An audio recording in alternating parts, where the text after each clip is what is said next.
Bonjour la famille, j'espère que vous allez bien. C'est votre boy Nevi Bayonne. Donc, on se retrouve aujourd'hui pour une nouvelle vidéo.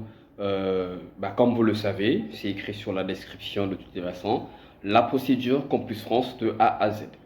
Pour ceux qui sont dans le groupe NB Entraide Campus France, nous avons lancé un petit sondage qui nous permettait de savoir tout simplement quelle est la vidéo qui sera mise en premier lieu, euh, au vu de tout le monde, tout simplement. Donc nous avons choisi ensemble celle-ci, parce qu'il s'agissait de la procédure Campus France de A à Z, ou encore comment remplir son compte Campus France.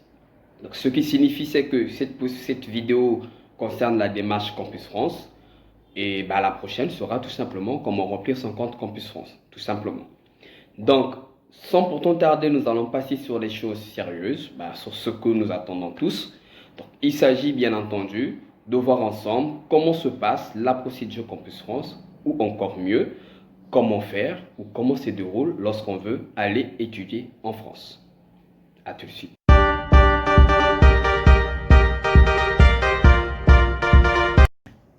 Alors la famille, voilà, on se retrouve à nouveau après ces génériques. On va passer sur les choses sérieuses comme je l'ai dit tout à l'heure. Donc déjà, ce qu'il faudrait savoir, surtout pour ceux qui commencent nouvellement la procédure Campus France, il faudrait quand même comprendre quel est le rôle de Campus France, tout simplement.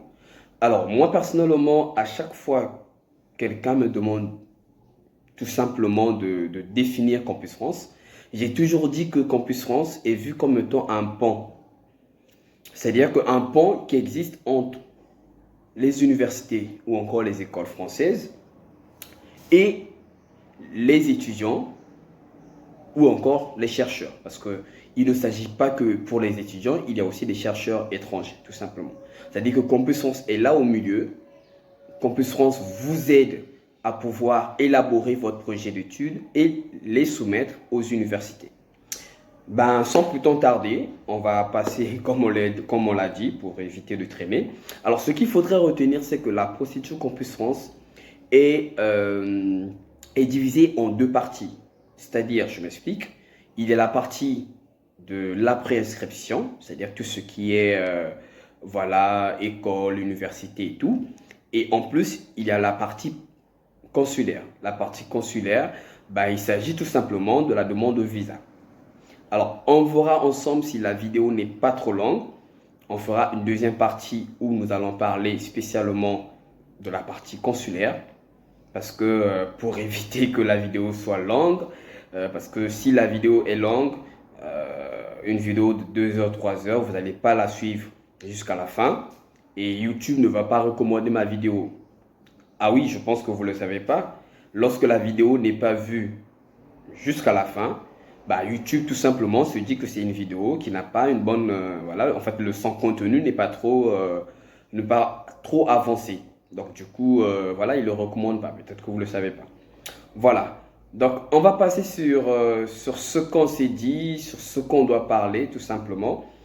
Alors, pour la première partie, ce qu'il faut retenir, il faudrait bien entendu commencer par l'ouverture de son compte. Tout simplement, vous créez un compte Campus France. Je pense que dans mes vidéos, vous allez trouver une vidéo qui parle tout simplement de la création de compte Campus France. Donc c'est très simple, vous suivez juste, c'est facile. En fait, c'est comme si vous créiez une adresse email sur Gmail, sur Yahoo, voilà. Donc il n'y a rien de compliqué par rapport à ça. Aussi, ce que j'allais dire, il faut retenir que vous pouvez faire ces démarches-là seul. C'est-à-dire, vous pouvez faire vos démarches consulaires, vos démarches de préinscription seul. Si je le dis, c'est pour éviter les agences qui vous bouffent de l'argent jusqu'à 200 000, 300 000, alors que c'est quelque chose que vous pouvez faire seul. Parce que créer un compte, il suffit d'avoir une adresse email, c'est tout. Donc, vous n'avez pas besoin de payer des 200 000, 300 000 pour ça, tout simplement. Donc moi, ce que je peux vous conseiller, la seule agence que je peux vous conseiller, c'est l'agence NB Nevi, tout simplement, Nevi Bayonne, c'est-à-dire mon agence. C'est une agence qui est gratuite, Voilà, vous n'avez pas besoin de dépenser. Il suffit juste comme abonnement de s'abonner sur la chaîne YouTube. À chaque fois qu'il y a une vidéo, de liker, de poser des commentaires tout simplement. Donc voilà, après avoir créé votre compte Campus France, vous avez votre compte créé, vous avez bien entendu des onglets qui vous sont donnés. Ces onglets-là vous permettent de le remplir, c'est-à-dire que vous devez remplir votre compte Campus France. Donc, il y a la première partie où on vous demande, c'est mentionné je pense, je saisis mon dossier. Je saisis mon dossier si je ne me trompe pas, oui c'est ça. Je saisis mon dossier, c'est-à-dire que vous allez mettre vos informations. Vous allez mettre votre nom, vous allez mettre une photo d'identité. La photo d'identité, il faudrait bien le voir, c'est mentionné. Vous devez respecter les dimensions. Je pense que vous ne devez pas dépasser, pour la taille, vous ne devez pas dépasser 30 KO, tout simplement. Donc ça veut dire que, voilà quoi, vous respectez, je sais écrit, hein, c'est en description, c'est écrit, vous ne devez pas dépasser pour la taille 30 KO, tout simplement. Donc vous mettez votre photo, votre numéro de téléphone, votre adresse, tout ça là. Vous mettez aussi, voilà, votre numéro de téléphone, le numéro de téléphone qu'on peut vous joindre. En tout cas, mettez un numéro qui est joignable et une adresse email que vous pouvez utiliser constamment. Et bien entendu, vérifiez vos mails facilement. Voilà. Donc, après cette partie, vous avez la partie où on vous dit mon cursus. C'est-à-dire que mon cursus, tout simplement, vous allez mettre ce que vous avez fait comme formation. Ce que vous avez fait comme formation, c'est-à-dire que pour une personne, par exemple, qui postule pour la L3, c'est un exemple, vous allez mettre les bulletins les résultats du baccalauréat, c'est-à-dire que votre relevé de notes du bac, l'attestation du bac ou encore le diplôme. Après, vous allez mettre les bulletins premier et deuxième semestre de la L1, L2. Et voilà quoi, tout simplement. Et vous allez justifier l'année en cours, c'est-à-dire que l'année où vous faites votre L3, bien entendu, tout simplement. D'accord? Donc vous allez mettre ces informations-là, vous allez mettre en telle année vous avez fait telle formation, en 2005 vous avez fait ça, en 2006 vous allez faire ça. En tout cas, tout est mentionné, c'est mentionné. Si ce n'est pas lié aux études, si vous avez fait un stage, vous allez voir là ce qu'il faut cocher. C'est écrit autre activité. Vous cliquez là, vous allez mettre l'activité que vous avez fait, par exemple un stage, par exemple ceci, cela. Voilà, tout simplement. Il n'y a rien de compliqué pour pouvoir remplir votre dossier. Tout simplement. Alors, vous allez m'excuser plutôt. Peut-être que vous écoutez le bruit autour de moi. Tout simplement parce que c'est dimanche. Donc, j'ai fait mon ménage à fond. J'ai tout ouvert. En tout cas, devant moi, c'est tout ouvert. Voilà, pour pouvoir... j'ai aussi désinfecté en fait la chambre. Comme ça, voilà, l'air va un peu rentrer et tout. Donc, voilà, vous allez m'excuser s'il y a peut-être le bruit. Donc, voilà un peu. Je parlais de quoi? Voilà. Donc, après cette partie-là, vous avez rempli votre cursus, vous avez mis ces informations. La troisième partie, on vous demande de mettre vos formations. C'est-à-dire que ça se suit, c'est écrit, je saisis mes informations, je remplis mon cursus et après vous allez voir, je remplis mon panier de formation. Remplir le panier de formation, c'est-à-dire que vous allez choisir les universités où vous aimeriez aller étudier et aussi les formations que vous allez faire en France, tout simplement. Donc, on sous-entend que vous avez déjà préparé votre projet d'études. C'est-à-dire que vous avez déjà préparé les universités, vous avez déjà préparé la formation que vous allez faire. Donc là, pour une personne qui doit aller, qui doit choisir des universités, vous avez 7 choix. Vous avez 7 choix, c'est-à-dire que vous pouvez choisir 7 universités, tout simplement. Donc, on va toujours prendre cet exemple pour une personne qui postule pour la L3.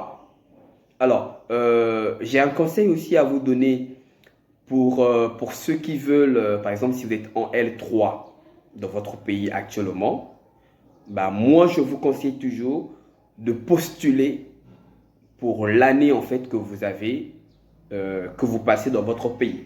Je m'explique. Si vous êtes en L3 dans votre pays, demandez la L3.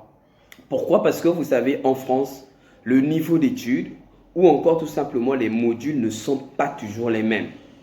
Donc du coup, je vous conseille, c'est un conseil, vous n'êtes pas obligé de choisir toujours l'année que vous avez en cours dans votre pays, tout simplement. Donc il n'y a rien de compliqué par rapport à ça. Et après cette partie, vous mettez donc, vous choisissez les formations. Et aussi pour ceux qui sont en L3 et vous allez demander la L1, non, c'est trop facile. C'est-à-dire que même si les universités vous acceptent, mais pour la demande de visa, vous allez avoir un motif qu'on appelle le motif 4. Ils vont se dire, mais celui-là, il est en Master 1, il veut aller étudier en L1. Ah, c'est trop facile. Vous voyez, donc évitez ça, évitez ça. Postulez plutôt pour l'année que vous avez puisque vous avez de toutes les façons 7 choix. Si vous êtes en L3 dans votre pays, c'est un exemple, vous pouvez par exemple prendre 4 universités en L3 et 4 autres, ben, tout simplement en Master 1. Comme ça, si vous avez la chance d'être accepté soit en L3 et en Master 1.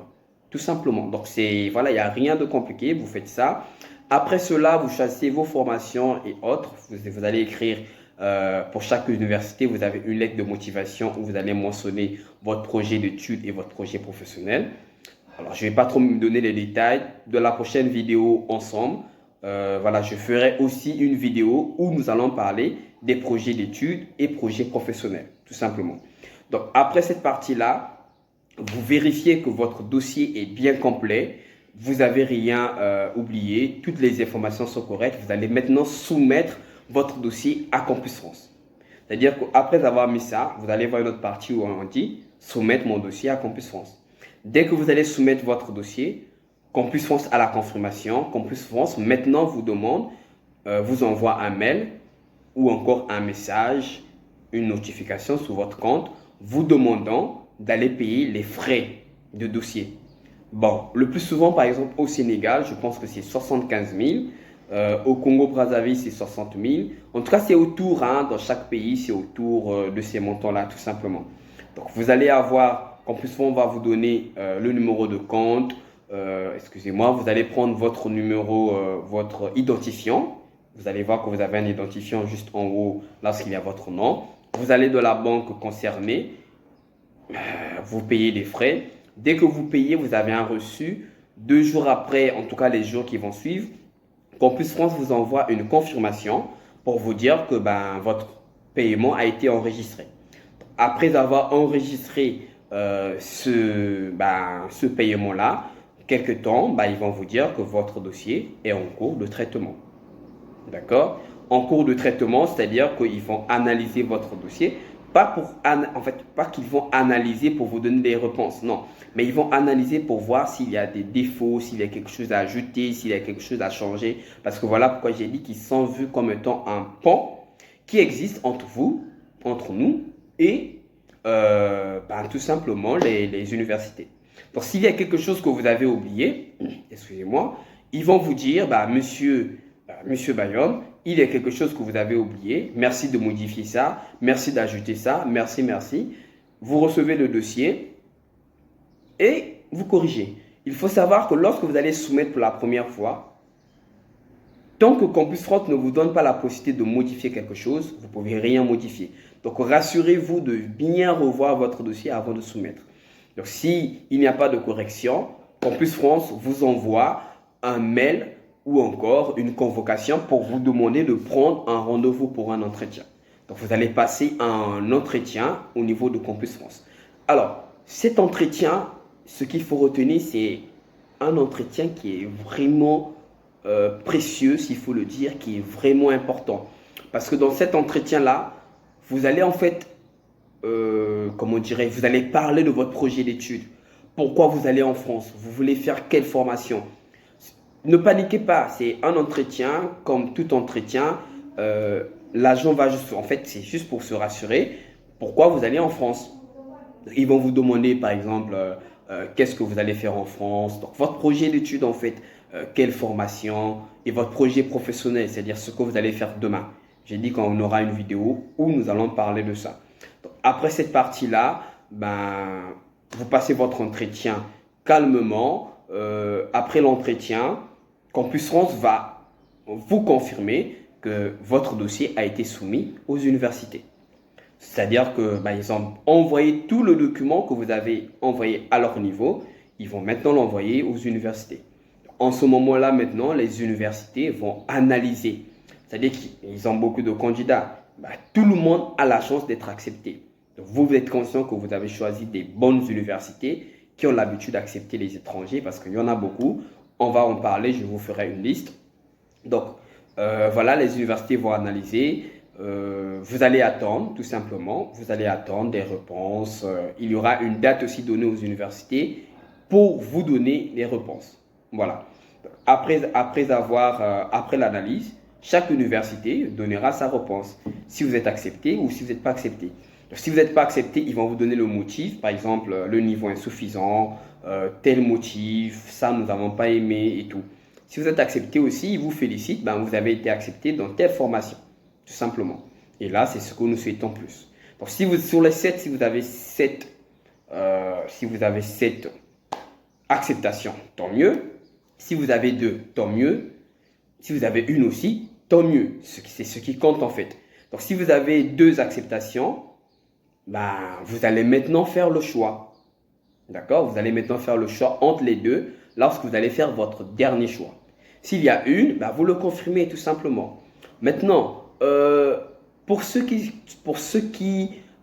sont en classe de terminale, par exemple, parce que là, je parlais de ceux qui sont déjà à l'université. Pour ceux qui sont en classe de terminale, c'est la même chose.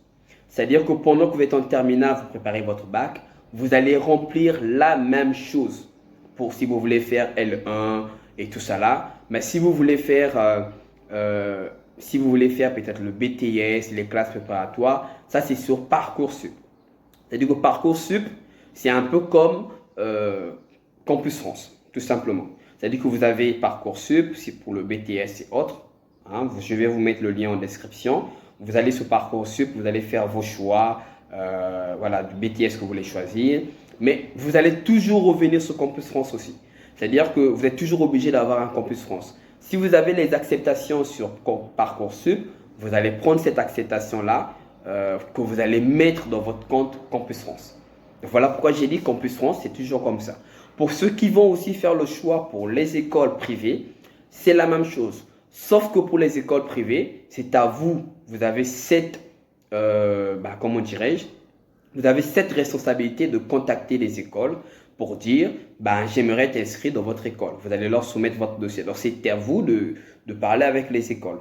Une fois que vous êtes accepté dans cette école université, l'école université vous envoie la préinscription. Vous prenez cette préinscription, vous la mettez dans votre compte Campus France et vous allez soumettre. Et la procédure reste la même. Vous allez payer les frais, vous allez faire l'entretien, vous allez faire voilà.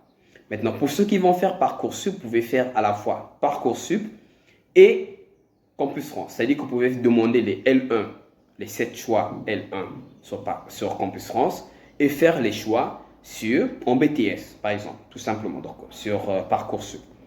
Donc, c'est la même chose. Nous, on parle de Campus France. Voilà. Donc, après tout ça là, vous avez la confirmation, vous faites votre dernier choix. Vous avez soumis votre dernier choix à Campus France. Campus France le prend en compte. Campus France vous envoie la préinscription, vous envoie l'accord préalable. C'est-à-dire que c'est un papier où c'est en PDF, c'est mentionné que vous avez été accepté dans telle université, que c'est votre dernier choix et autres. Tant mieux. Après ce choix-là, tout simplement, voilà quoi. Campus France va vous envoyer un mail pour vous dire pour vous annoncer en fait la fin de votre première partie, la fin de la partie de la prescription. Donc ils vont vous dire que nous vous informons que votre dossier est terminé. Voilà. Donc, prochainement, vous allez soit VFS, c'est-à-dire VFS en fait c'est pour le dépôt de visa. Ils vont vous contacter et tout ça là. Ou encore dans d'autres pays, c'est à vous, comme étant étudiant, c'est à vous de prendre un rendez-vous au niveau de l'ambassade. C'est-à-dire qu'ils vont vous dire dans le mail, votre dossier a pris fin, nous sommes à la fin de votre analyse puisque vous avez reçu la préinscription. Maintenant, la prochaine étape, c'est pour pouvoir prendre votre rendez-vous pour le dépôt de visa. Donc là, vous comprenez que c'est la première partie qui prend fin par rapport à cela. Donc, la procédure Campus France n'est pas du tout compliquée, cher ami. C'est pas compliqué, c'est très facile. Donc, je vais récapituler. Vous créez votre compte, vous remplissez votre compte, vous mettez votre cursus, vous remplissez les formations et les universités choisies, vous allez soumettre, vous avez le paiement, vous avez l'entretien. Après l'entretien, Campus France soumet vos dossiers aux universités, vous attendez les réponses, vous avez les réponses, hop, vous faites votre dernier choix. Campus France vous annonce que la première partie est finie, vous prenez votre rendez-vous pour le dépôt de visa. Donc, vous remarquez qu'il n'y a rien de compliqué. Donc, pas la peine de vous faire bouffer de l'argent, pas la peine d'aller dans les agences, tout simplement.